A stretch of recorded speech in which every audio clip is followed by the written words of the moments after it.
What up, y'all? Back for another audio occasion. As always, the podcast for self-starters and those willing to make the most out of any situation. We got the EFS Podcast back for another episode. And on the way in, we got someone who feels very passionate about athletes and representation. So, you know, if you caught this one, you caught it. But PK Subban, I forget how you pronounce his last name, but let's get it.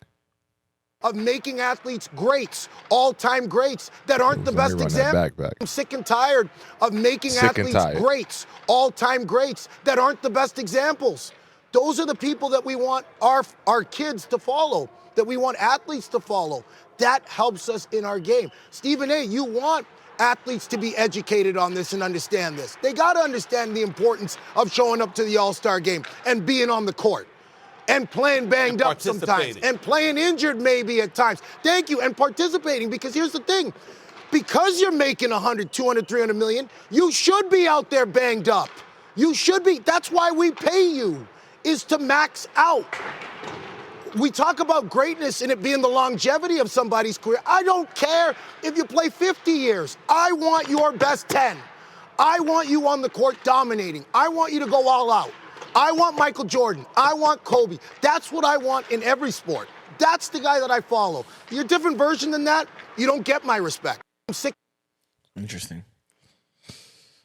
So let that sink in on the way in. Let that sink in on the way in. We're going to get this theme music queued up, man. Nah, I'm not even touching that one. You got that one. Ain't nothing to touch, pause. You got that one, bro.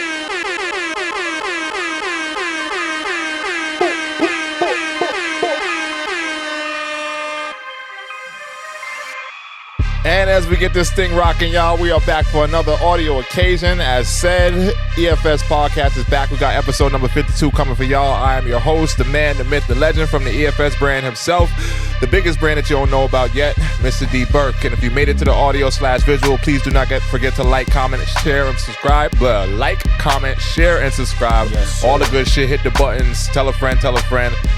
But back in the house tonight, because y'all know I was out here dolo last time. We got my man Waldo Black to the right. Yes, sir. You know, What's up, man? Back in the house. Round of applause for the game. Appreciate you. Round of applause for joining us for another episode. Thank you, and you for coming to check us out. So as we fade out the theme music, man, we're going to get to a little check-in before, you know, we get to our topics. As always, how you doing? How you feeling? How's life? How's everything? Big announcement, man. Yesterday, you know, big announcement. Got to give a round of applause on that for sure. Been holding down the news for a while, which we knew for a long time. Well, not a long time, I say. Weeks, I would say, from yesterday when you actually announced. But you want to tell the people what's the vibe, man? It ain't my news to tell, which is my running statement. What's going on up here? Your boy's about to be a dad, man. I'm so happy. I'm so excited. It's good. One air horn for becoming a father, man. You know what I'm saying? Another air horn for my beautiful wife. And then 3 air horns for the wife. You gotta put a sprinkle extra on that. And then one air horn for the child that's coming forth. You know what I'm saying? So it's nothing but joy and prosperity that's coming out and flow out of me right now. So I'm happy, man. You can't put me in a bad mood. I'm just too blessed. I'm too blessed, man. You see, it is all it took to pick the energy up out of, you know, That's get your announcement. My bad, I was in here. That's it, man. Tired vibes. You're gonna round of applause for that again. I'm still tired, but that don't stop me from you don't stop the show. You know what I mean? I got a responsibility to the EFS fans. EFS family, I'm here for y'all, man. Big time, though. Been holding that one down for weeks. Yeah, man. Trying to make sure we don't let the news slip out. It might have a little bit in certain cases, but some people, I don't know, man. I just might have been sharing more information they need to. I mean, it's a lot going on out here. There's a lot going on out here. You know, a lot going on out here. But congrats, my bro. Thank you, bro. Thank you. Family is expanding. Yes. I would say sleep as much as you can now. Right. Coming from someone who's been on a journey for a long time. Life changes completely when you got a kid.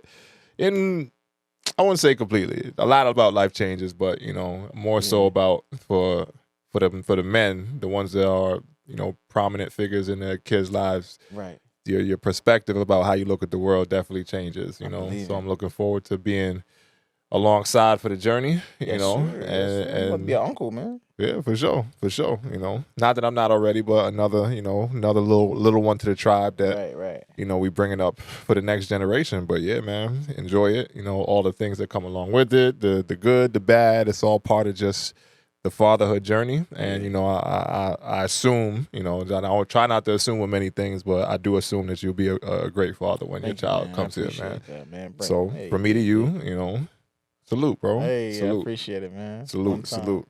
Want to take a little sip to that.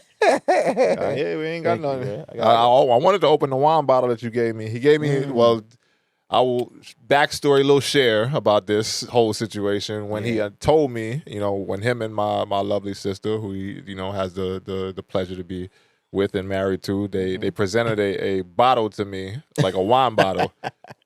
They know, you know, I sip the wine from time to time, you know, and so he got a wine bottle and then handed it to me and said, pairs well with being an uncle.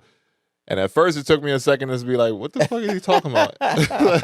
And then at like a good 3-4 seconds later, I'm like, oh shit, like, you know, man. It's time. It's time. You know, bro, it's time. Been talking about it for a while. Y'all been trying for a while, so you know, I'm happy. We here now. Definitely happy for y'all along the journey, and you know, we'll see what the little man or little woman. Or, well, I'm hoping healthy either way. That's all I care about. Healthy. But again, I'm not gonna be mad if it's a little me, little man. You know what I'm saying? I ain't gonna be mad at that. I ain't gonna be mad. Like no doubt. You know, no doubt. But yeah, I'm just happy, man. Being able to have a little boy would be the only thing that would want to make me try again. Yeah, because I only got enough of me for, you know, one child right now, which is my daughter.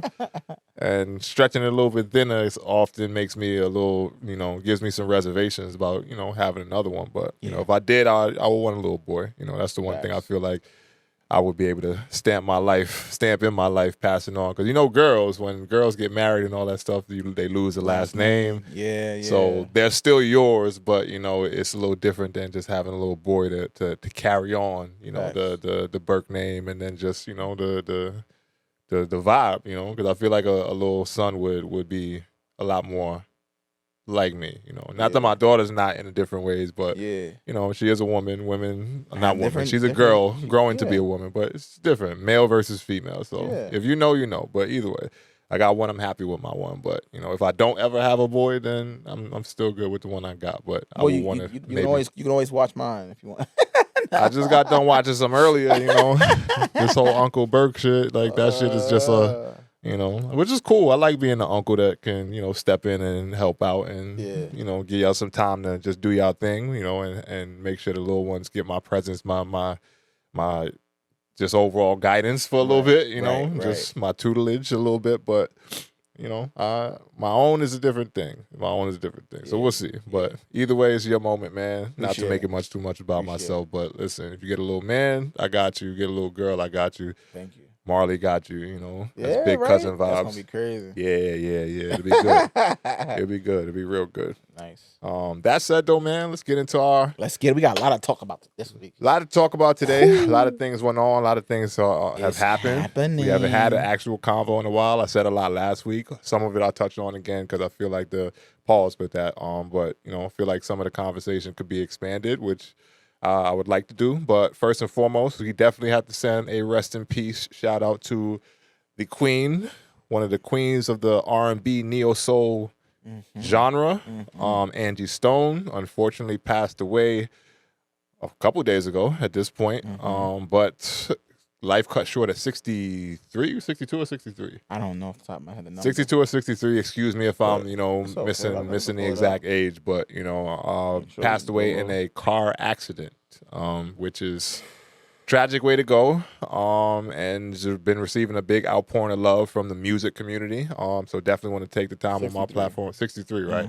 Yeah, I couldn't remember exactly. But either way, early 60s, you know, definitely a little bit earlier than the time that you would assume someone would, you know, be leaving this world, and especially in a car accident too, another different way that you probably don't want to go, you know, if you were to want to choose and all that stuff. But left a big hole in the hearts of a lot of people. So a lot of outpouring of love over the last few days. If you missed the pre-pod, one of my records was from her a little bit earlier, so check that out if you can. And yeah, music community took a little bit of a hit with this one. Yeah, it's tough, man. It's tough. Yeah. It's crazy because it's on the heels of you know, her saying that she hasn't been getting what she deserves from the industry. She was saying that UMG didn't pay her what she was supposed to get paid, and that some of the paperwork and things that was supposed to be done wasn't done properly in terms of protecting her legacy and her music. I mean, she gets like 1 million plays to this day. Yeah, on Spotify. So her Spotify numbers is not but like she should good be numbers on there, rolling in money, and it millions and millions and millions of plays. You know how the game is, man. It's just it's a dog eat dog world out there, and people take advantage of people all the time, and it's just sad to know that one of our legends, one of our greats, was still fighting for the rights to her music and the rights to her legacy. It's unfortunate, and I hope that her kids and her family get what they're supposed to get, despite her passing. So most definitely, condolences to anybody affected by the passing, direct family, close friends, artists that she had connected with in the industry, people who she knew was very well loved from all reports from what I've seen, and just seemed like a solid, super solid woman, as she came up in the game, super classy. I mean, I've been listening to her music since a little kid, been around that long, great records, great movement at that point when Neo Soul was really ringing off. She was one of the ones that was at the heads of the game, and, left a big mark on the industry and, again, on the hearts of many. So definitely want to take the time to send a rest in peace shout out to her. From the EFS podcast, your music will live on forever, and I'm sure her numbers is going to be even more stupid now that, that with her passing, which is normally what happens after, unfortunately, artists are, no longer with us. Their music just skyrockets on all the DSPs. So run it up, man. Keep the energy going for Angie Stone. Hopefully I wasn't even aware of all that stuff that you said with the UMG thing. So, brain goes to a little bit of a different place with that, but I'm going to save all that for another day. Man. With respect, we no longer have, one of the legends of that music. So, that's the most important thing. Yeah. Moving forward with that, another musical great. I just touched on him, the last episode. Wow, just touched. Well, either way. Last episode, we just mentioned a little bit from him as far as how his motivational messages and inspiration just kind of touched my life in a positive way. Yeah. So Nipsey Hussle, you guys know he's on the wall, big time. Always, big Nipsey fan, and have said a lot about him in my private conversations and even here on this podcast in public and stuff. But just his family, Blacc Sam and the Marathon team, they just opened up a restaurant out there in Cali called Marathon Burger. The grand opening was, I think, yesterday or whatever day as of, you're listening or watching of this broadcast. But big reception to that. Definitely happy to see, the West Coast still coming together in a big way. And one time for the man Nip. Got to give a round of applause for everything they are doing. Was a little bit of a social media a thing over the last 24 hours or so. I'm not sure if you saw, but there was a little bit of an altercation outside of the event, and Blacc Sam was really standing on business, for real. He ended up kicking some dude who I'm not fully aware of, so I'm not going to sit here and shine too much light on him or whatever, but ended up kicking some dude out of the event, saying he wasn't welcome there.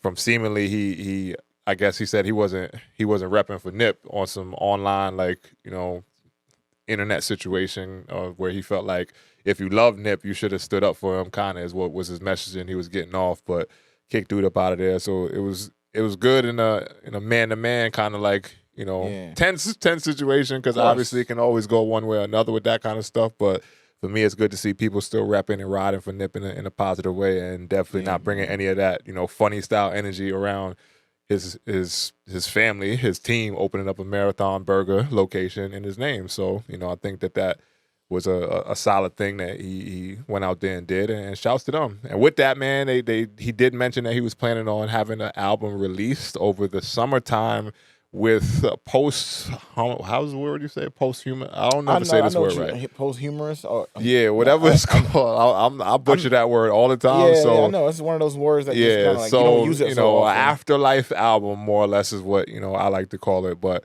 verses from Nipsey will be released over the summer. Said the album is pretty much getting close to being done, and it's only going to come from, I guess, artists and... Well, basically, he was saying how he gets so many requests for Nipsey music, like the verses and all that stuff, because he was a recording Like, he was always in the studio, so he got a bunch of music that's just not released. And a lot of it, he was saying people are either asking for, people have like tried to get in contact with him to have music from Nip, but he don't really mess with nobody asking for Nip music unless Nip had a direct connection with you during his life, or you actually work with him in his time on this earth. So outside of that, he said he's not messing with it. So they kept the music. They plan on releasing some. I'm excited to hear it.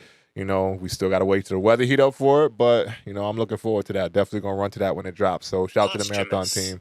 What is it? Posthumous? Posthumous. Is that chat telling you how to do that? Posthumous. I don't. You know what it Whatever it's called, man. Shouts to Nipsey, rest in peace still, left a big hole in the game. But I'm glad to see all the things that have happened after his passing, as far as how his family carries on his legacy.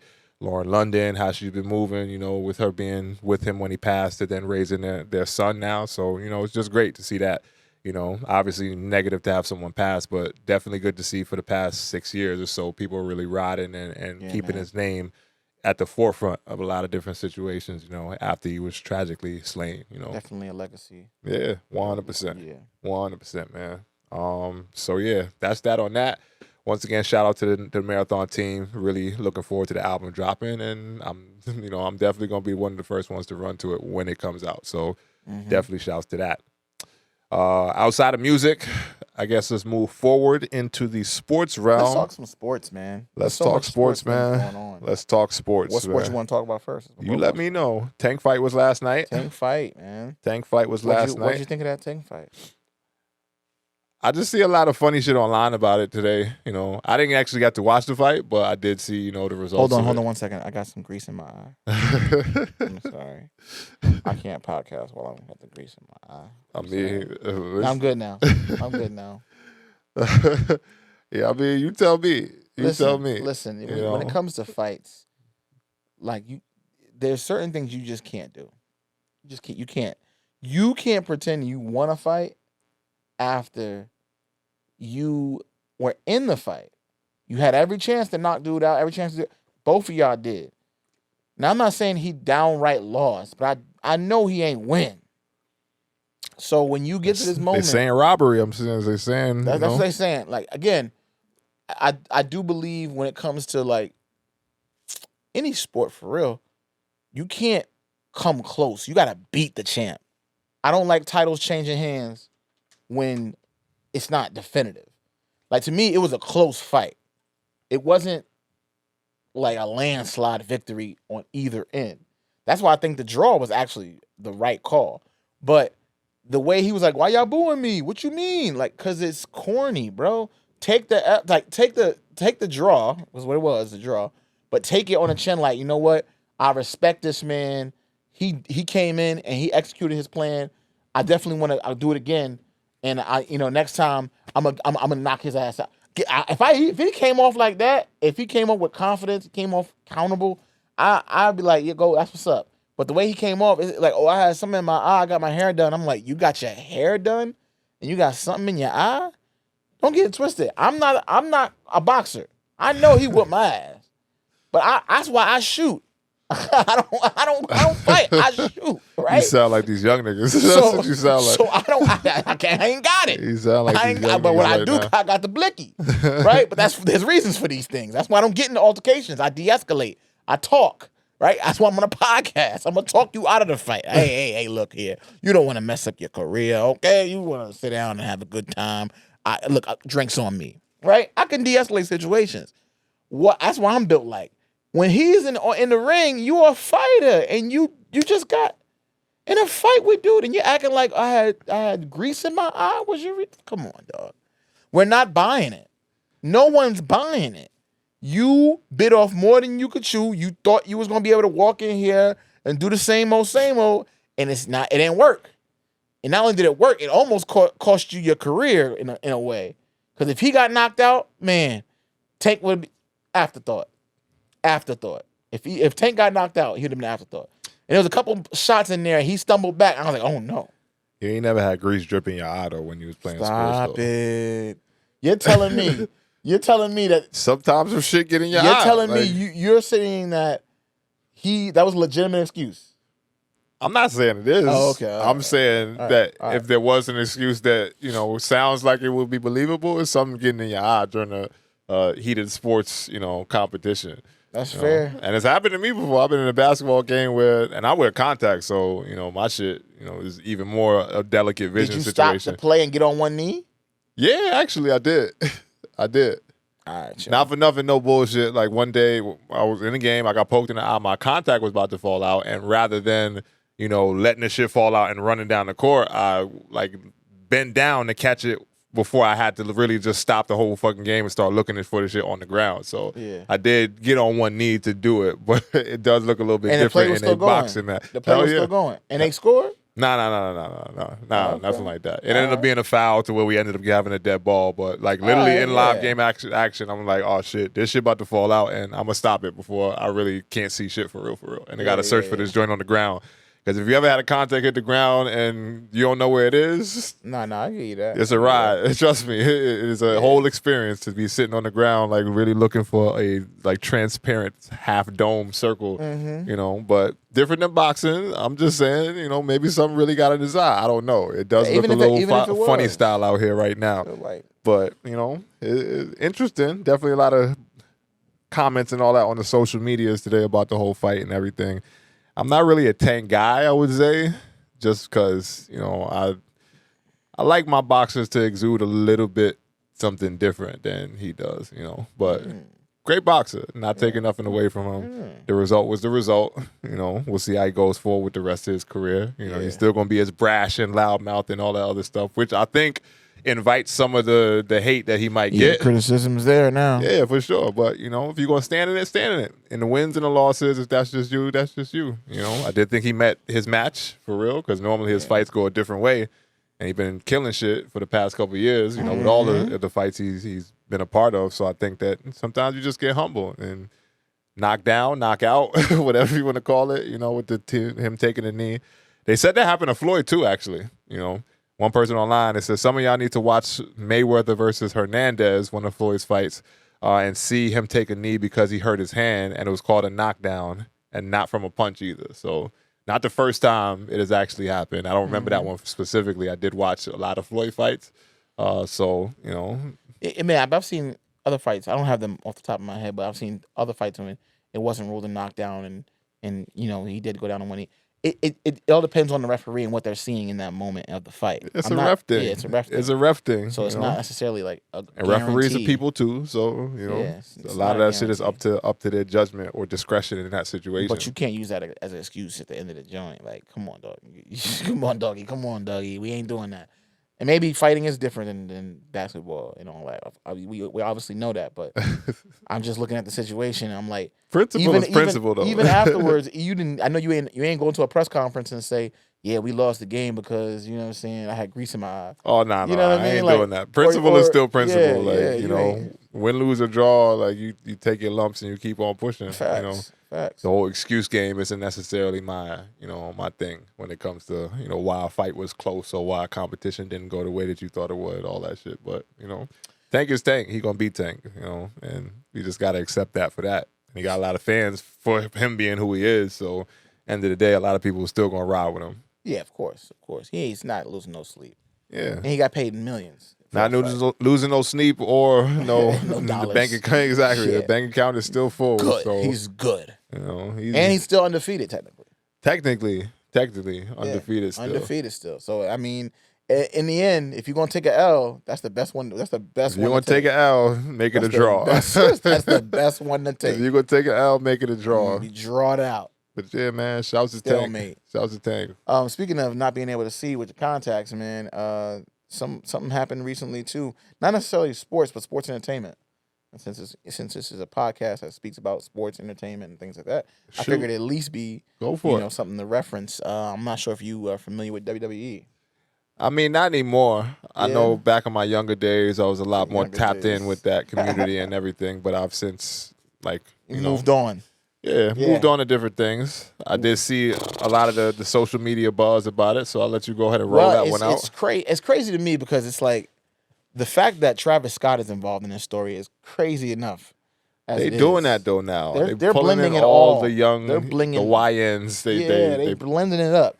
They had Quavo the other week. They had a Lil Yachty one time. They got Kai Cenat. They got freaking Speed. I Show Speed. Yep. So anyway, the point of the matter is, just recently, John Cena decided to turn heel. And for those of you who don't understand what that means, it's essentially going from the good guy character to the bad guy character in wrestling.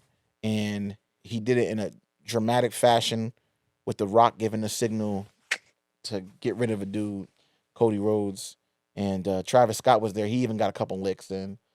It was crazy. It was the craziest thing. John Cena's been the good guy character for about 23 years. And for him to flip that, like, all the little kids were sad. It was crazy. It was crazy. I was like, wow, this is a different world we living in. There goes the car commercials. You know what I'm saying? Yeah. There goes all the endorsements. All that. But might be the new endorsements now. Who knows? He's turned heel. He's turned heel. So it's like, for me, it was a shocking thing to find out. I'm not huge in the WWE, but I definitely have tapped in more than I have in the past. And I'm just like, crazy thing. See John Cena turn into a bad guy. This is a guy that does the most Make-A-Wish Foundation, appearances by anybody. You know what I'm saying? Is this factual? Like, yeah. Word. That's serious. No one has Maybe done he more tired of that Make-A-Wish. shit. Maybe he tired of the good guy image. And he's just like, I've been man. doing this good guy shit for so long that maybe the dark side seems a little bit more appealing now. I guess so, man. Jump over and see what's going on over here. We'll see. This is the on the road to WrestleMania. We'll see what's going on. But Travis Scott being there was even crazy to me too, because I didn't even know Travis Scott was into the wrestling. So it's like, is he? I guess he is. He's into the bag. Right, exactly. He's into the bag that wrestling is offering. Shit, you throw me a bag, I'll be the biggest wrestling fan in the fucking world. Snoop be out there too. I turn heel. Shit, you throw me a bag, I turn heel. What up? Like, you ever seen all Snoop? this good guy integrity shit? Yeah, I've seen Snoop out there. Snoop be out there too. Yeah. So it's like, I guess maybe that's it. But at the end of the day, it was just interesting to see, and it's a sign of the times, man. Things are changing. People are seeing more value in being the heel than they are being the good guy these days, man. Just crazy. It's just crazy. Trump back in office, so change a lot of things perspective-wise. We ain't doing politics today. Nah, ain't no politics on this pod today. Not today. I can't do it. It's too much going on. I ain't got it. Executive order on executive order, and talking to people in the Senate crazy. Like this is a bunch of shit going on. I'm not touching with a 10-foot pole today, so facts. We're gonna skate off on that one for sure. Yeah, man. But that's it. That's all we got on the WWE side of things. That's all I want to talk about. I mean, we can transition to NBA if you want. I mean, let's do it. Let's do it. A lot going on in the NBA right now. You know what I want to talk about? Good, bad, and indifferent. You know what I want to talk about? What you want to talk about? There's magic in the air. Like Luka magic. Like Magic Johnson? Nah, it's Lakers though. Luka magic. Luka and LeBron. Let's talk about it.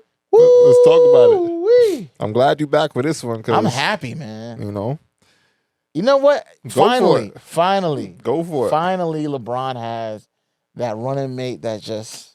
Finally? Chef's kiss, man. Finally? What do you mean? What do you mean finally? Like he hasn't had great running mates his whole fucking career? His whole career? That's a miss. First ballot Hall of Famers. He played with at least 3 of them. I'm not saying he hasn't, but it wasn't his whole career. Them first years at Cleveland, he ain't have nobody. I mean, outside of Cleveland. Okay, now we're going outside of Cleveland. After he left Cleveland the first time and went to Miami, ever since then, he's had a great running mate. Nah, he's had one maybe. He's had multiple great running mates. All right, so... D-Wade, Kyrie, Anthony Davis. First ballot Hall of Famers. D-Wade, Kyrie, Anthony. I'll give you that. Yeah. D-Wade is, by many people's opinion, the top 5, we'll say at least, to give a little wiggle room. He's top 5 shooting guards of all time. Okay, D-Wade. That's fair. Kyrie is top 10, definitely top 5. Nah. Somewhere, yeah. But either way, we ain't gonna step on it. No, but what I'm saying is AD, great, but we already know he's not durable. So I'm as much as you say he's great, the durability is the issue. The best availability is the best ability is availability. Oh yeah. Or durability. Sure, we can go with that one too. Best ability is durability. I don't know. I just see it as now he doesn't have to to worry about those aspects. with Luka running by his side, and the plays is amazing. The way they're feeding off each other, lob here, it brings me back to those days with D Wade. It brings me back to a D Wade kind of energy. It feels like he has that kind of support and, just that playmaking ability with somebody on the court. You remember how it was with D Wade? D Wade would get a rebound and LeBron will already be at the other end of the court, and he'd throw a lob and it'd be dunked. And it was like the pacing was there, and I feel like he's getting that with Luka, which he didn't have with AD. Not saying that AD wasn't great, but it felt like a poor man's Shaq in that regard. He wasn't, but he shoot better free throws. Like, you know what I'm saying? Like, so it's like the dominance wasn't there, or it was only there in spurts. You talking about with AD? With AD, yeah. He wasn't capable of doing what needed to be done, and that was partly because of durability, but partly because I'm not saying he doesn't have the dog in him, but the dog doesn't stay there. It goes away, goes for a walk, and comes back to the house. It's just interesting to see these Laker fans take when AD is gone now, and the trade has gone for the Lakers so far, because y'all just cast AD aside when hold on, we won the bubble championship and all that. Hold on, we never casted AD aside. We never sound like it now. We appreciate AD for what his contribution was. You seen the tape when he came back. It was a beautiful tape. Great job, AD. I mean, sure. Great. Thank you. Thank you, AD. All right. I mean, just put a little love on him. You can't force your way backwards, don't though. Let this Luka magic, Palinka made the trade. Palinka made the trade. Where they at right now? Where the Lakers at? Fourth Come seed. On. Yeah, in the West. It's working. Yeah. I mean, it's 5 games. It's a very small sample size. No, sorry, more than 5 games. Stop. 5 games has been, I think Jimmy's it's been like 5 9. Games. No, I think it's 8 or 9 games. And we've been rolling. It hasn't the train hasn't stopped. They have the longest active winning streak in the Western Conference right now, I think, as of their last win. I think they play again today, don't they? I don't know. Triple-double when he went back to Dallas? Did his thing? It was a weak triple-double, though. Why is it a weak triple-double? It wasn't his best shooting night. That's what I'm saying. And trust me, and he didn't go back to Dallas yet. He didn't go back to Dallas yet. Dallas came to him. So, Yes, you're right. It was a home game. It was a home game. Home game for the Lakers. But what I'm still saying is there's no weak triple-doubles, I'm man. just going to say I'm invested in the how this thing goes, I'm self-proclaimed Luka fan, you know what I mean? Like, my biggest gripe about the trade was that you broke up 2 of my favorite players to watch. Oh, so you Kyrie and Luka. Okay, now I see why you talking the way you're talking. What you mean? Okay. No, it's okay. How am I talking? You're talking like you're mad. You lost your ex. I'm not mad. You lost your you know what I mean? Your Luka. I just said my biggest gripe. I never said I was mad. I never said my gripe was a humongous gripe. Luka. I mean, I think it's still a stupid ass trade. Like, I still stand by it. It's a dumbass trade. Like, exactly, man. And Nico Harrison has been feeling the brunt of it ever since he made the trade. And even with the whole Dallas going to LA thing and them playing there, Nico standing on the court watching Luka warm up and all this other bullshit. Like, bro, you tense as fuck right now. Yeah. You tense as fuck. Like, Dallas is like really they fighting for their lives right now. The roster's damn near decimated with injuries. Shouts to Kyrie because he's literally putting the team on his fucking back. He played amazing that game when they played against the Lakers. Fire. So we'll see what happens when AD actually gets back on the court. My perspective is I thought they brought AD back too early from the jump. Like, they should have waited till after All-Star break like the fucking Lakers did, because he's coming off of an injury that's very tricky to just throw someone back out there. Like, I agree with that. And knowing what I know about the abdominal injuries and the muscles that are attached to the abdomen, like that's not, you don't just throw someone back out there like that. Well, he's getting the time he need now. I mean, sure, yeah, because you got to sit the fuck down, Yeah. I've come back from injuries too early and ended up having to sit the fuck down again, like literally. Like, muscular injuries is too. It's not worth it. My quad, strained my quad. Rehab. Thought I was good. Came back a little bit too early, and then was done just like that. Done like that. I heard mine again in practice, so luckily it wasn't a game situation. But came back too early to practice, and then halfway through the practice, done. So, you got to really prepare and give people time first, and then preparation to get yourself back to that level and ramping up things before you throw people back out there into high level, high stress, situations and games. And he was playing well before he went out. Not to say that he wasn't ready to play, but sometimes your body just gonna tell you, bro, this ain't ready. Like, so sit down you got to sit down now. But off AD, you know, get well soon. Hopefully you get back out there. I just still think it was dumbass trade, but I am still invested in seeing how this goes with the LeBron thing, because my perspective weeks ago was that I don't think it's a good fit. Like, it's a good marriage. How do you justify that? I'm like, my plane is still in the sky. Yeah. Right now, I got excited. Right now, it looks like it's working. You know, LeBron looks energized. He looks more youthful. The thing that I am seeing right now is that if there was a pair that could manage this kind of thing, they're not going to win a championship, first and foremost. So let me, temper my expectations to say, like, they're not winning a championship this year. I don't see it happening. But if there was a pair that 5 o'clock could work. March 2nd. Huh? I'm just marking the time. Oh, timestamp? Yep. Facts. Book it. They're not winning no championship this year. Okay. Book it. They're not winning the championship, but I think the two of them playing together is a lot more fluid than what I, would have originally thought it was going to be. And I do think it's LeBron being at a point now in his career to where he's like, all right, bro, you got it. And while they're in the game together, him being more of the primary ball handler, i.e. what happened when he got to Miami, and then D-Wade was like, no, you got to run the team because X, Y, Z, and history from there, we saw what happened. You want a bragging bet? A bragging bet? Yeah, just for the bragging rights. They're not winning the championship, bro. Just for the bragging rights. Bet as soon as they run into a series with bigs let's just put a bet on it. Good, talented, and they have no front line, bro. Jackson Hayes ain't going to get it done. You not betting? We can bet. Like, yeah, sure. Right. I'm just telling you that they're not winning no championship. My headphones off. I need a full handshake on this. Y'all here first now. You calling them winning the chip this year? Yep. Champs. Let's call it. Champs? I called it. They champs this year. Wow. That's a big. Hey, listen. That is a big bet. They winning the champs. They winning the chip this year. And they doing their thing I ain't right talking now. about NBA Cup either. Cup over. Cup done. They ramping up for the playoffs at this point. That's what I'm saying. And Luka has yet to play like Luka outside of the one game versus Denver. 3-point, he can't fucking throw a rock in the ocean right now. Luka can't. He's getting his sea legs back. It's all right. I mean, how long it's going to take is all. This is hookah Luka too. This is different. And giving him grace because going to a whole new team mid-season, your life changing, your settings changing, your everything just getting swept from under you, and you having to readjust. Yep. I do respect that it takes time to settle into your new situation. Exactly. So I'm not calling Luka trash or anything. He's just not playing his best ever since he got over there.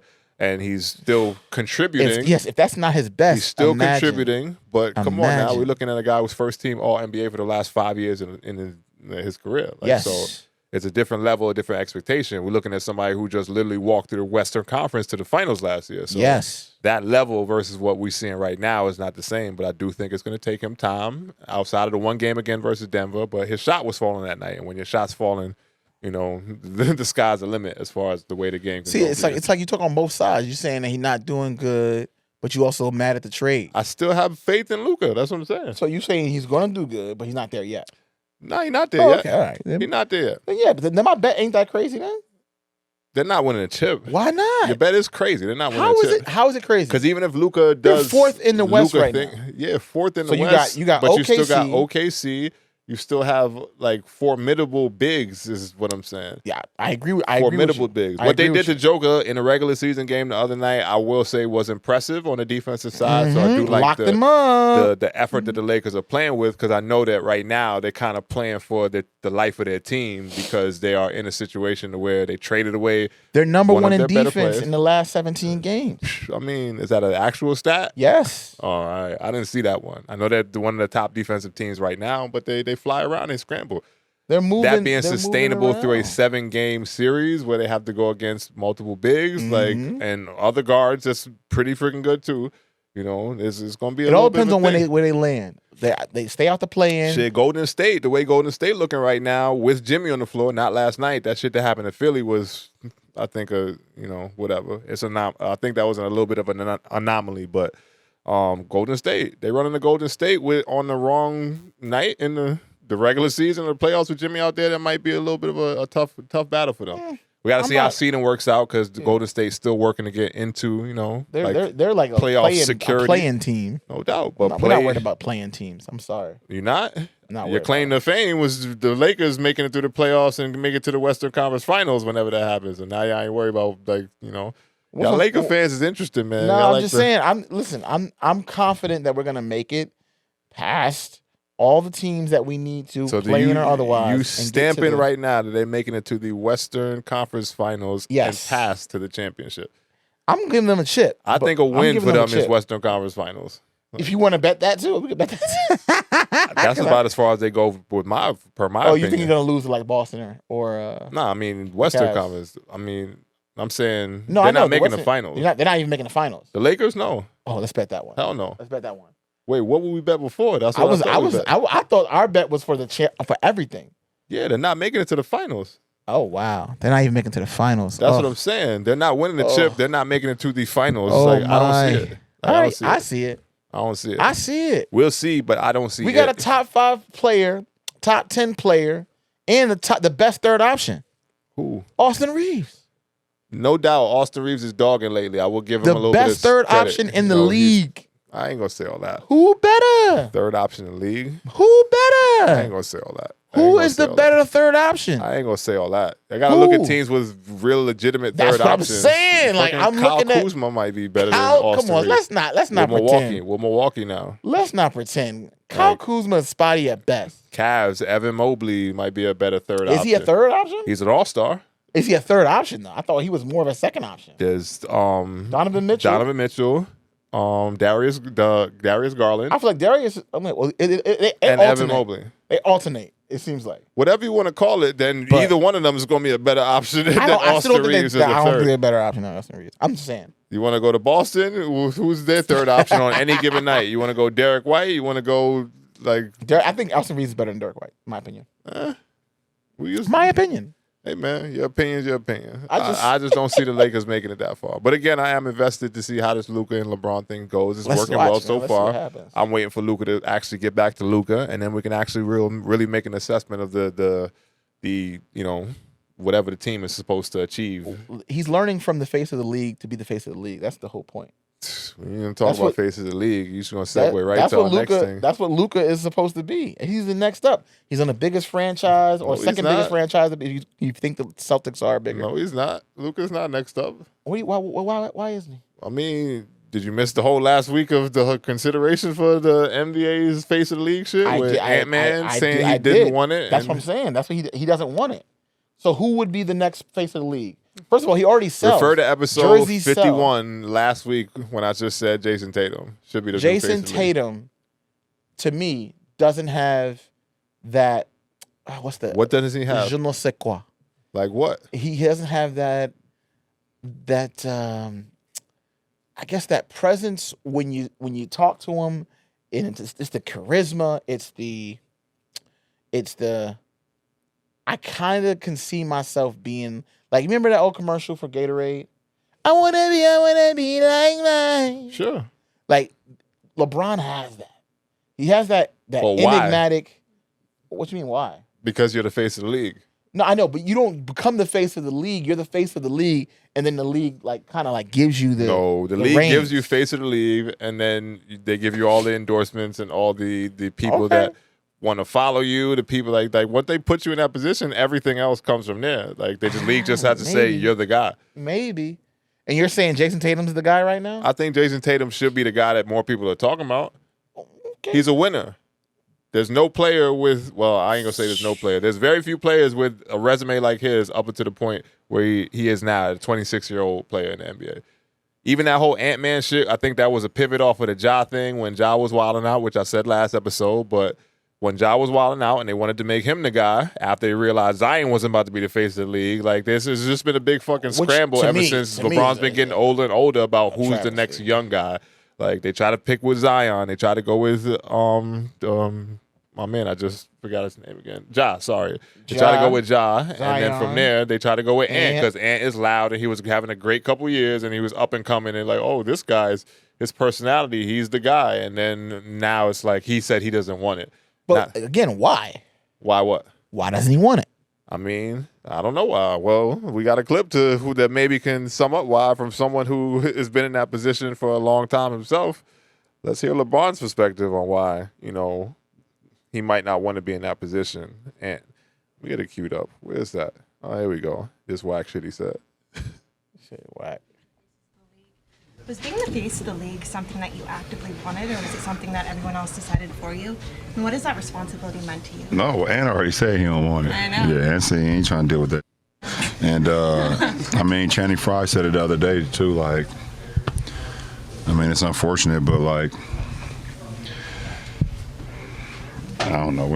Why do you want to be the face of a league when all the people that, that cover our game and talk about our game on a day-to-day basis on everybody?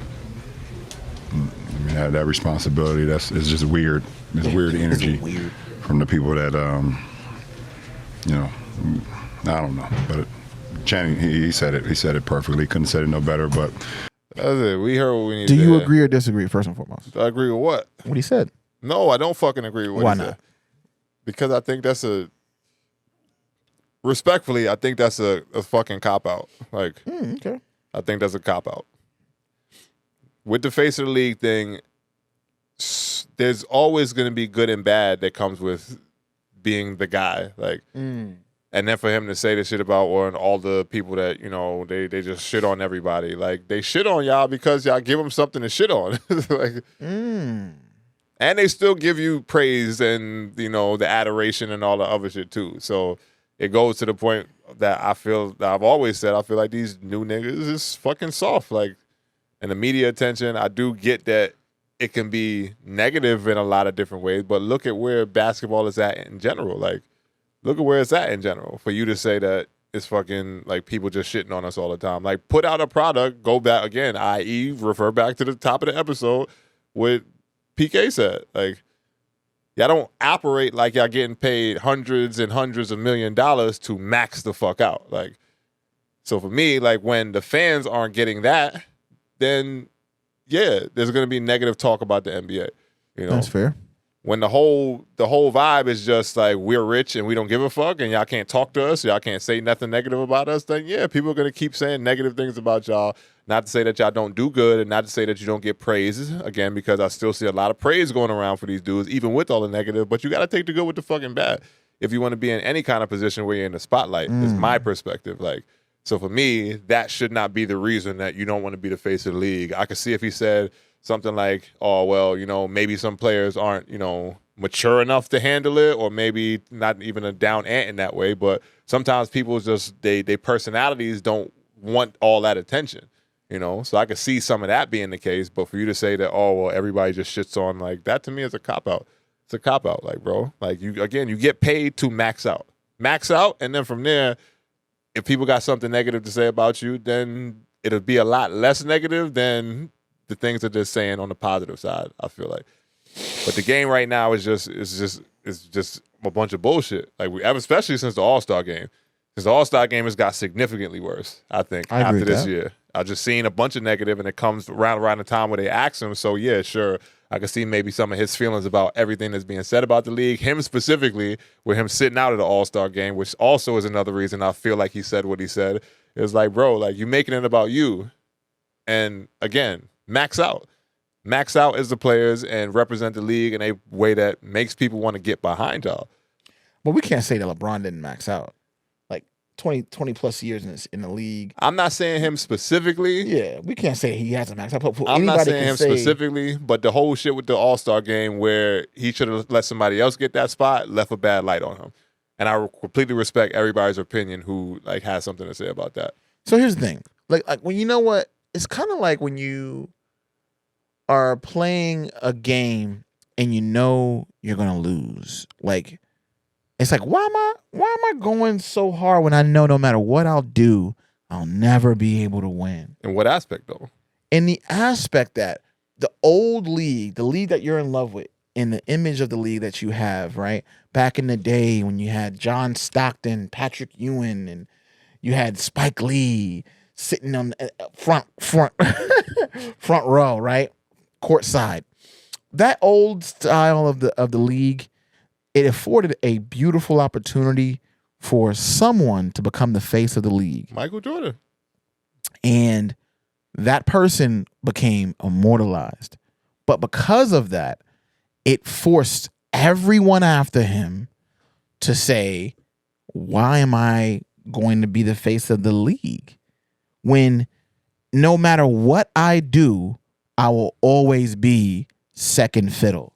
I will always be treated less than, or I will never be able to cascade the title of the greatest of all time, which is Michael Jordan.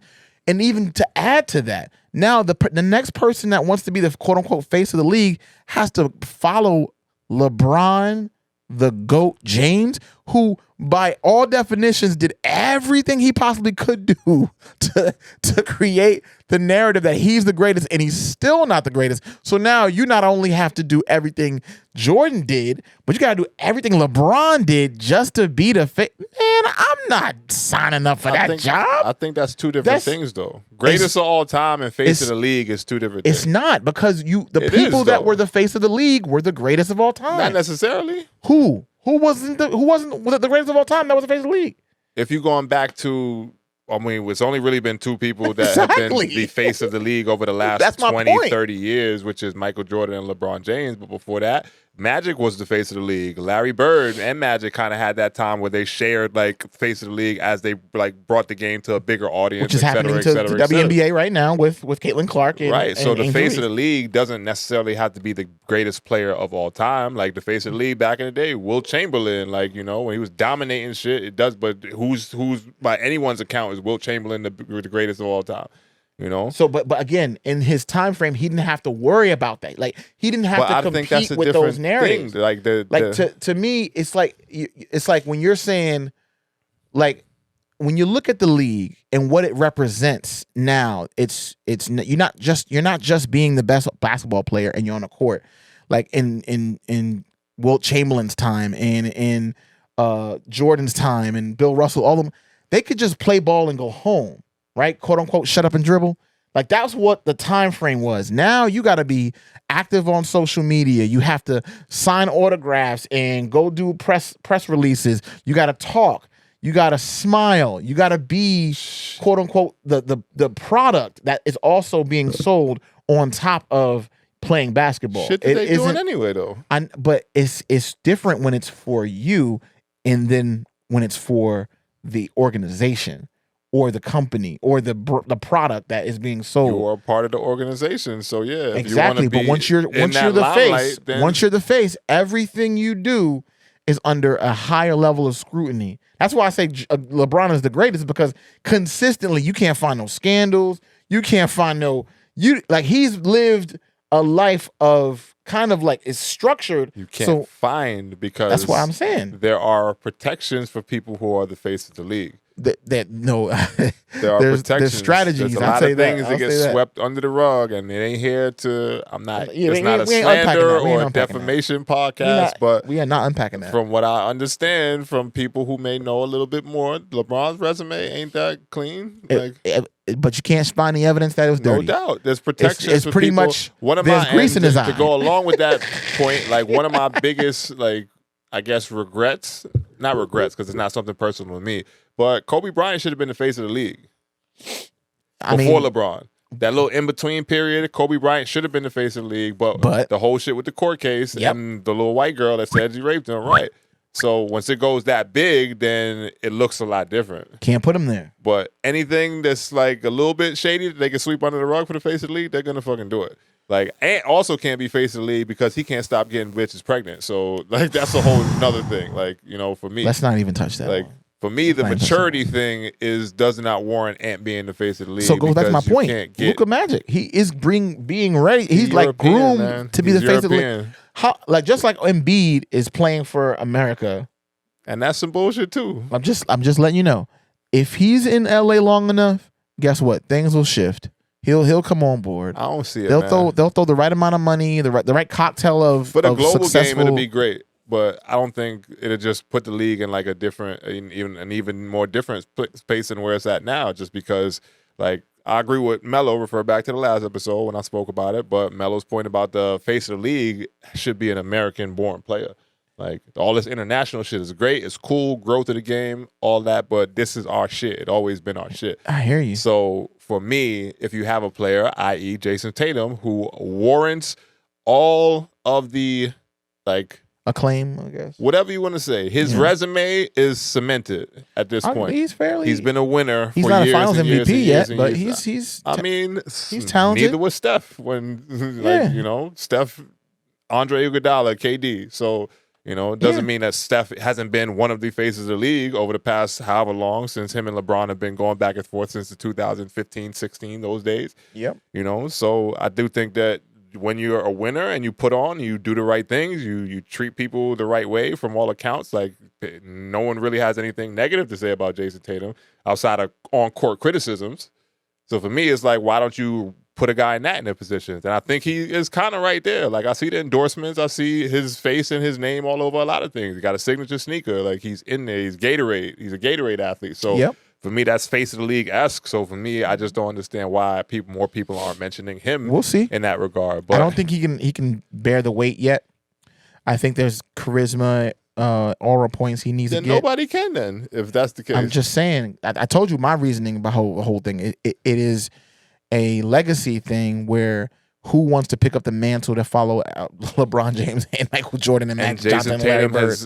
And I don't know openly said he wants to be one of the greatest players of all time. Okay. So we'll see. He put it out there as like, yeah, that's what I'm here for. So for me, if you doing that, you saying that, and you backing it up with your play on the court, great season this season, still having great numbers. Great. His team still doing great. I still hate the fucking way Boston plays, but that's a whole nother story.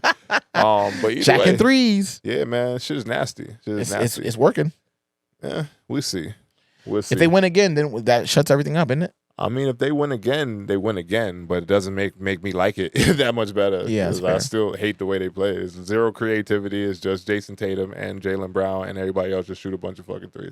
When y'all can be a lot more dynamic offensively, Now, for nothing, going back to the Lakers' point, like the whole Luka and LeBron thing, the thing I like about what JJ's doing with the roster is he's creative. He kind of has to be with that roster, but the things they run are a lot more, again, dynamic type of offenses to where you're doing different things and you're trying to exploit things in a different way than just Boston pick and roll, get a switch, and then if they stay in front of you, you can't get an angle to the basket. I'm gonna step back and shoot a three. Like that. Is JJ Coach of the Year to you? I think so.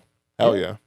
I think so. To come in straight and then to make the team that was what we was playing last year. I think he warrants consideration for Coach of the Year. To take it to he warrants consideration. Top 4 team in the West. That's close the season out strong, then I think JJ gets it. That's fire. That's just my perspective. First year as an NBA coach to go from Yeah, no doubt. From podcasting and in the media to doing what he's doing. I think he did a youth basketball team from youth basketball team. He coached his son. Yeah, to youth basketball. Youth basketball was his first coaching experience. To Coach of the Year would be crazy. Yeah, I mean, big level up, big glow up, whatever you want to call it. Yeah. I'm excited for all the changes. We'll see if Jason Tatum can hold the mantle. But again, I don't foresee that. I do foresee Luka being groomed for it, and then maybe him, doing a little citizenship type thing where he's like, dual citizen, maybe here in America and here over there, and he's. Luka, get healthy, man. Get back to business. Next thing you know, he's playing for the U.S. team, and things have changed. Nah, that'd be crazy. All right, I don't never want to see that. That's all kind of desperation. Like but who's gonna think about it? The Olympics is coming up. 28. Who's gonna be on that team? You think they're gonna bring a 44-year-old LeBron in there? If LeBron somehow wants to be on the team, I guarantee he's gonna squeeze his way on that roster. Right, if he's around that long. I don't think we should rest our laurels. KD's still gonna be around another 3 years, I think. Steph, we'll see, but I think Steph goes back for another one. You want to see a 40-year-old Steph, 40-year-old Kevin Durant? Just watch the 40-year-old LeBron do it. I don't know if it's the same. 39 is 40. Like, we just watched it. I don't know if it's the same, though. Because the only reason why, I'm like, we know that LeBron has spent the millions and millions on his body to make that transition to be in this And I don't think he's the only one, too. That's the next thing. Who? I believe Steph spends a significant amount of money on his body. I believe KD spends a significant amount of money on his body. If you watch freaking Court of Gold, you see Rudy Gobert jumping in the hyperbaric chambers every freaking day. Like, that shit costs. Like, athletes spend a lot of money on their body. Like, and I'm not saying that LeBron might not do a little bit of extra, but, there's people that work hard to keep themselves in good condition and play well. Well, what happened with your boy, Wembanyama? Wemby? That's different. Blood clot is a whole different thing. That's what I'm saying. Unexpected, type shit. And he might be going indefinitely from the game. Nah, I mean, he'll be all right, man. That's what happened with Bosch. He had the same situation, blood clots. And he was done with his career. It's a little further off than, we hope for the best for Wemby. I mean, I'm hoping for the best, but there have been players that blood come back clots from is blood different clots. because you got to fly when that air pressure goes up. Right, in the but air. it takes time. That's why they shutting him down for the season. Yeah, they shut him down for the season. Hopefully, he gets right and gets back to doing his thing. But that was a big hit for the Spurs and for the league because he was the next maybe face of the league type guy too. So we'll see. Yeah, but all said, I think everybody just hold off on the face of the league thing, just because ain't nobody really ready yet, and the game is in a shitty ass place anyway. So I don't think they need no face. Y'all need to stare yourself in the face and start putting out a better product, real shit. That's where I'm at with this whole league thing. So you done with the league?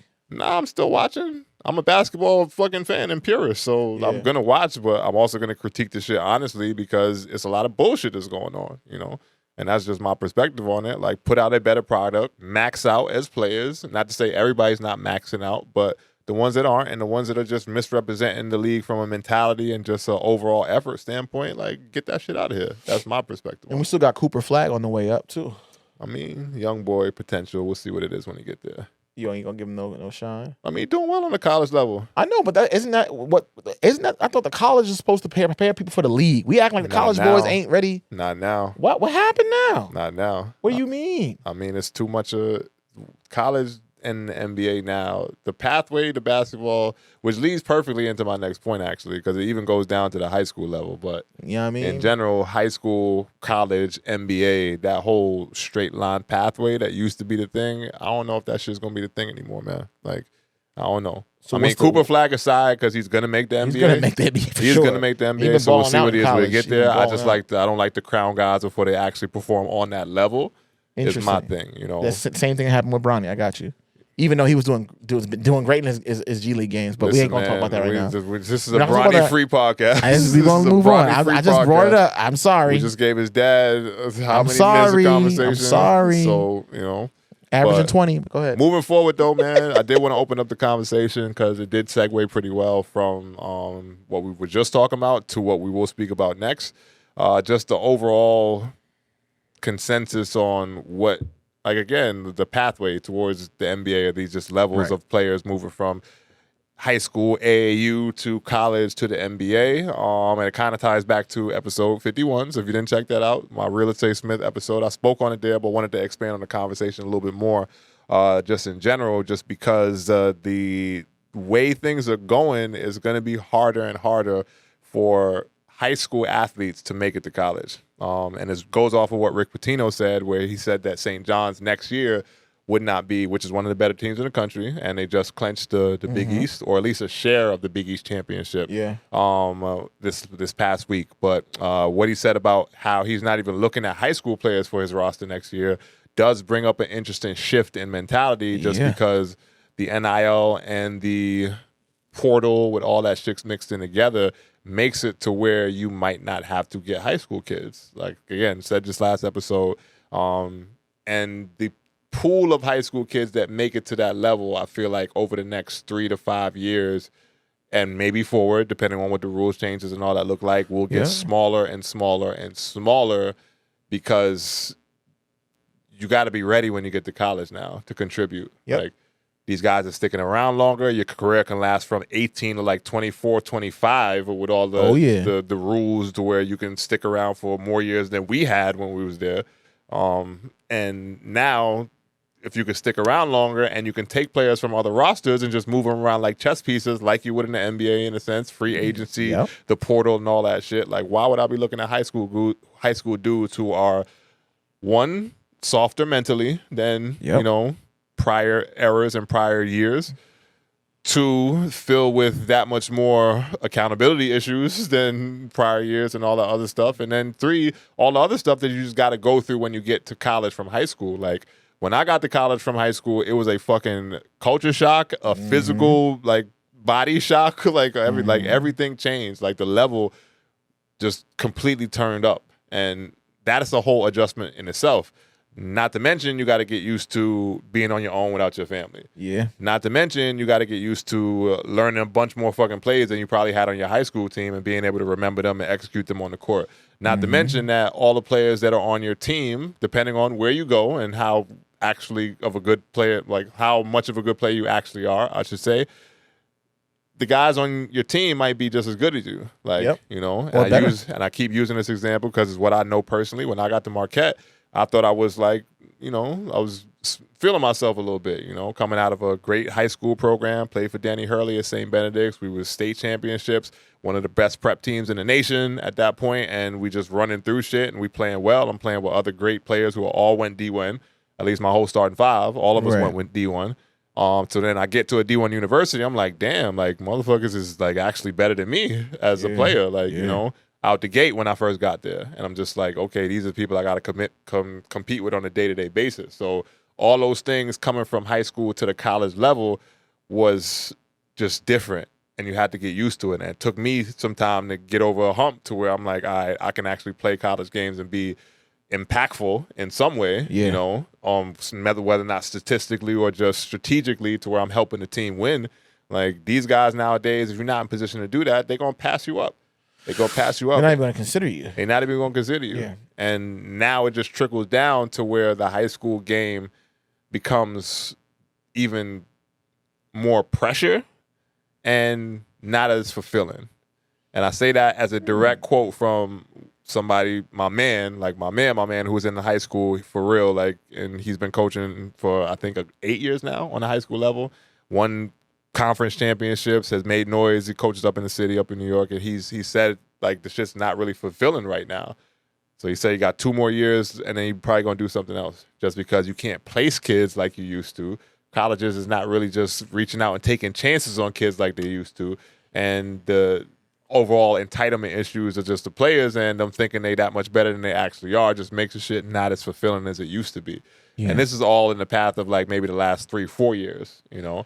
Yeah. With all the rule changes and everything post-COVID to where, you know, now we're looking at something that's like the Wild Wild West in a sense. It's a multifaceted issue. Yeah. You got all this money that's being pumped into youth sports, but that breeds, honestly, a lot of shady people trying to just get the dollars. No, facts. And I think that is a byproduct of that. We got people that are sucking out the true essence of what the game is about, right? Of what the reason why you picked the ball up in the first place.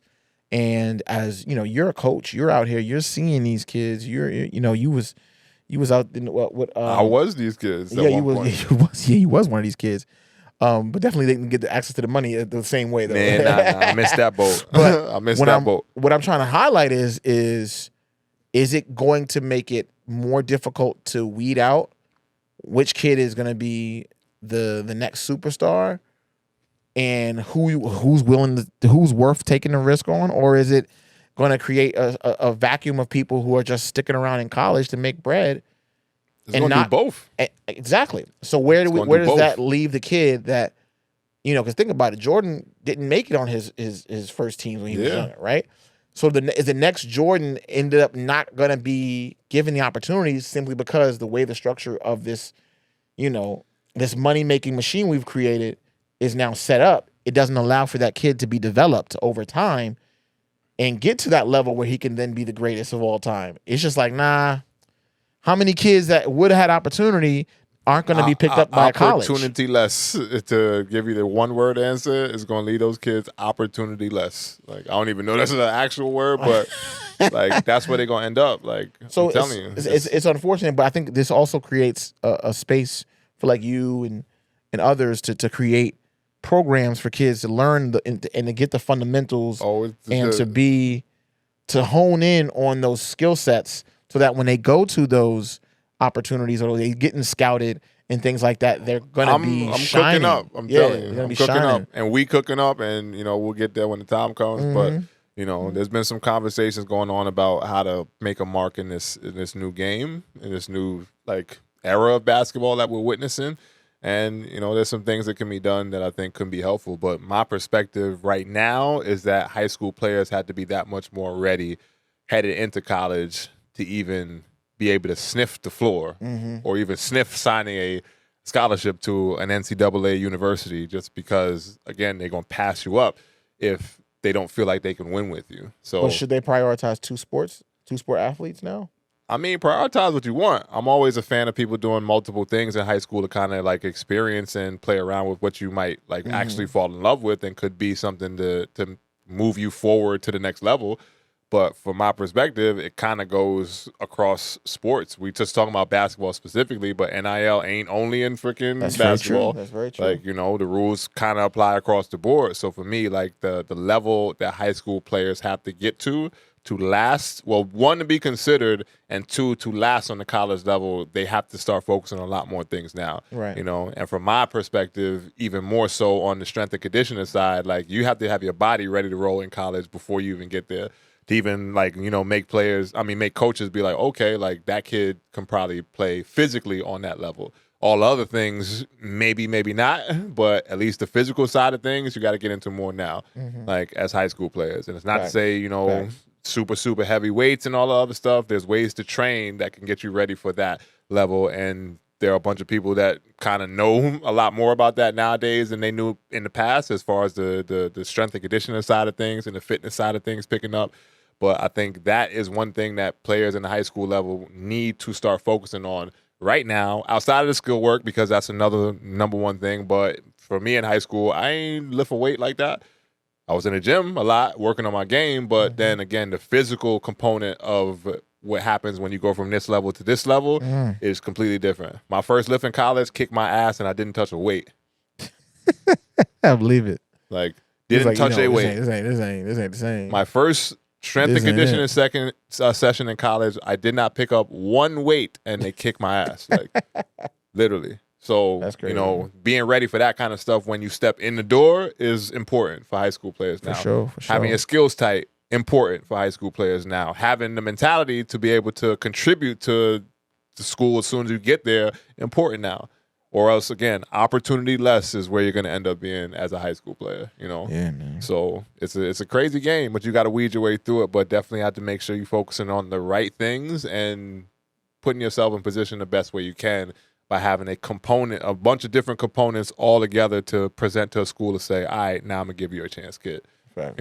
So that's that on that. We shall see what's going on with these kids, man. Yeah, Best no doubt. Best of luck to them. No doubt. And if you haven't, and get right, man. Make sure you holler at your boy Dwight. Yeah, listen, get you right on the hit. It's some things it's some things we working on. So I don't like to count my chickens before they hatch, but in due time, we'll start rolling some things out, and then that is what it is. So I guess from there, last thing before we get to our quote. Real talk today is going to be. Real talk. Yeah, from one, I guess inspired by one Stefon Diggs, and everything that he's been going through most recently. Gotta find my the text from it to kind of read what's been going on. All right, cool. So have you heard about the Stefon Diggs situation? No, I haven't. Please tell me. All right. Headline: Stefon Diggs is suing Mulan Henderson and her friend for trespass, intentional infliction of emotional distress, and more. He's seeking monetary relief of over $250,000. Ooh, what happened? All right, let's get into a couple points on it. All right, so homegirls from Basketball Wives Orlando. The girl he's suing, just to brush through real quick. Reports Diggs is accusing Hernandez of assaulting him, threatening to harm his career, and attempting to extort millions of dollars out of him. Oh, man. He is seeking $250K, like I just mentioned, in the lawsuit in Houston, Texas, to claim the influencer, this is the woman, who had a casual relationship with him for months, showed up at his apartment around 6 a.m. on June 7th, 2024, after a night of partying, and proceeded to aggressively berate him.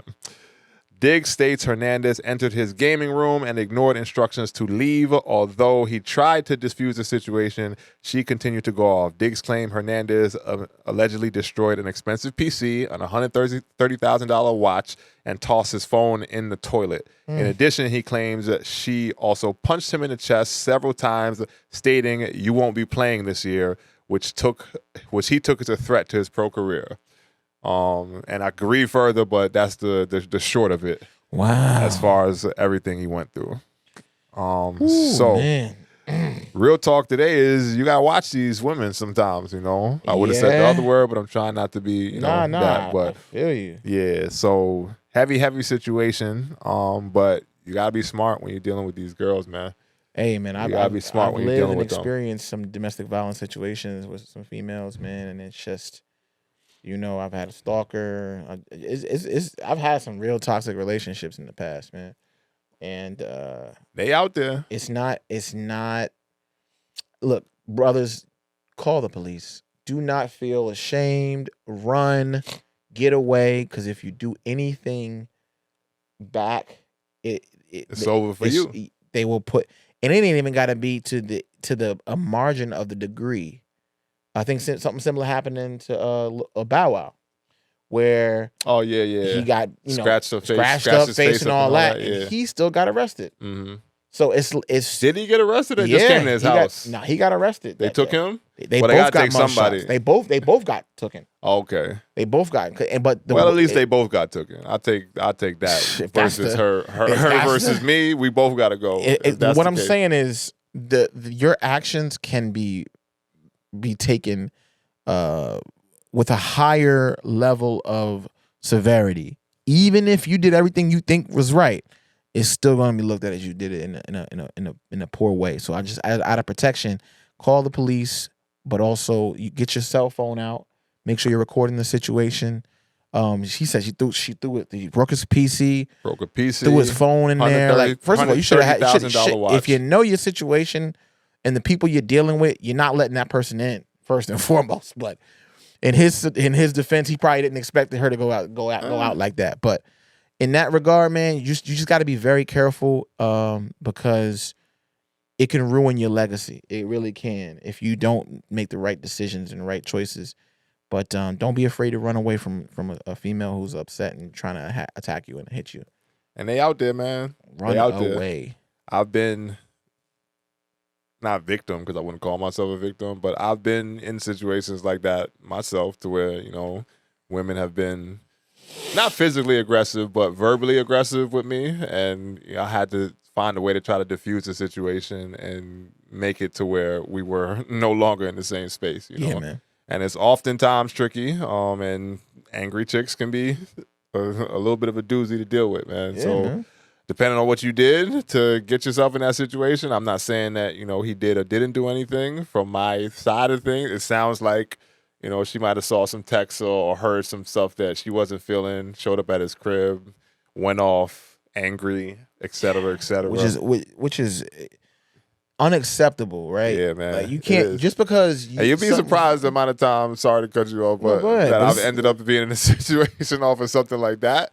So you got to be careful how you move into as a man, fair, but that doesn't give nobody the right to put their hands on you. Nah, for sure. I'm not saying that. And none of my situations ever got to that point. I've been able to defuse, de-escalate, and turn the tables in certain situations to where it looked a little funny for me. Yeah. And not to make a joke out of this situation because that to me is some wild shit. But end of the day, you got to be careful with these women, and as dudes, move like you got a bag coming that you don't want to fuck up. Facts. Or if you do got the bag already, move like you got more bags coming that you don't want to fuck up. Because once you start to value yourself in that way and your worth to whoever's going to pay you, you'll start to think about the type of women that you have around you and be able to filter certain things out a little bit quicker. And not every woman, whether she bad or not every woman is worth your time. Not every woman is worth the dick. So you really got to start looking at yourself as the prize, the bag, and move accordingly to where you're not fucking up your opportunities. And not to say that he is, because it looks like he's doing the right thing, which is being proactive in, making sure that he's putting his line in the sand. Was like, you was wilding, and now I'm suing your ass. So, especially when you start talking about you ain't playing next year.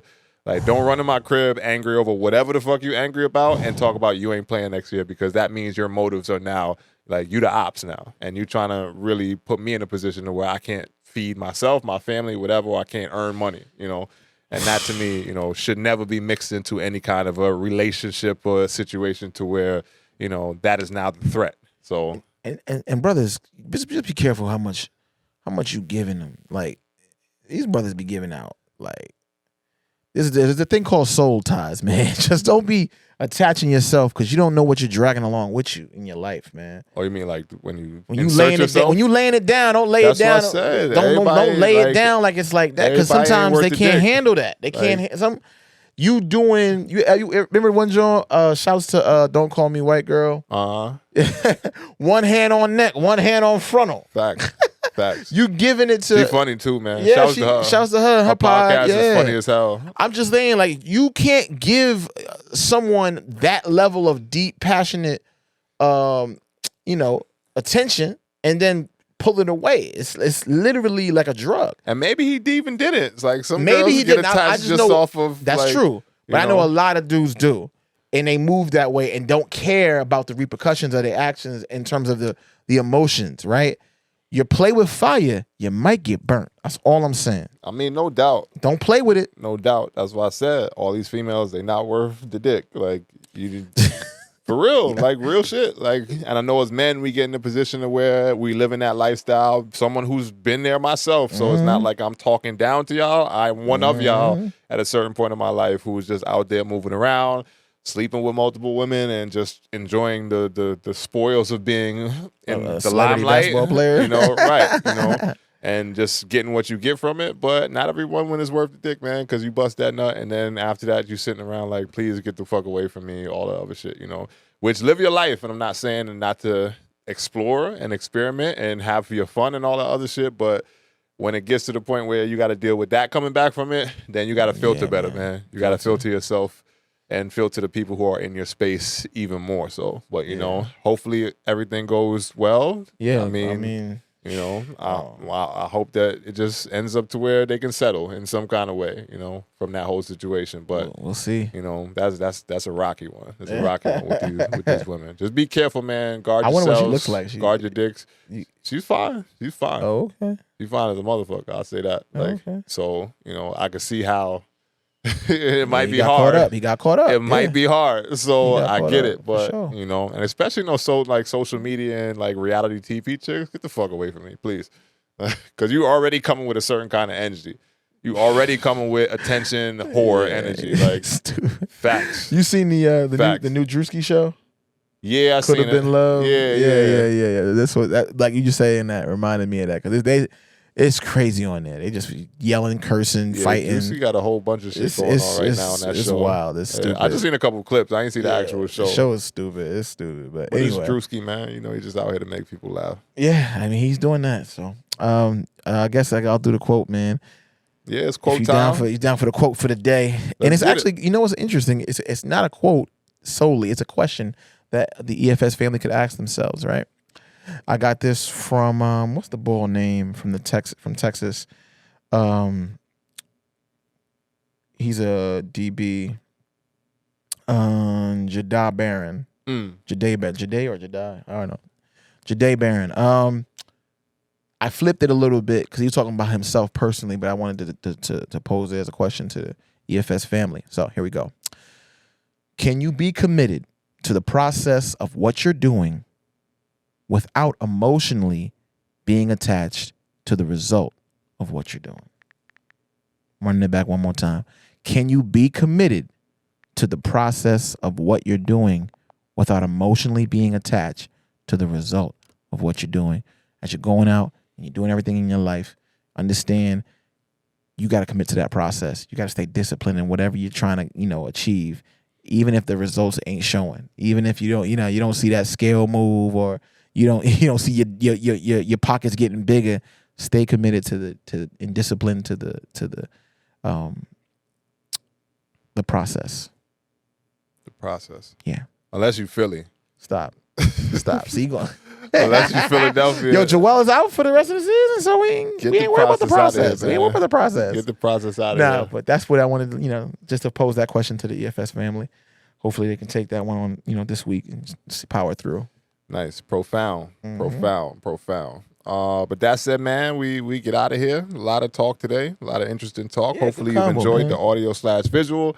And if you made it into it this far, please do not forget to like, comment, and subscribe. Because if you've made it into this far, you might as well just hit the button, hit the bell, hit the something, and get us a little bit, more on the train to more and more of a following.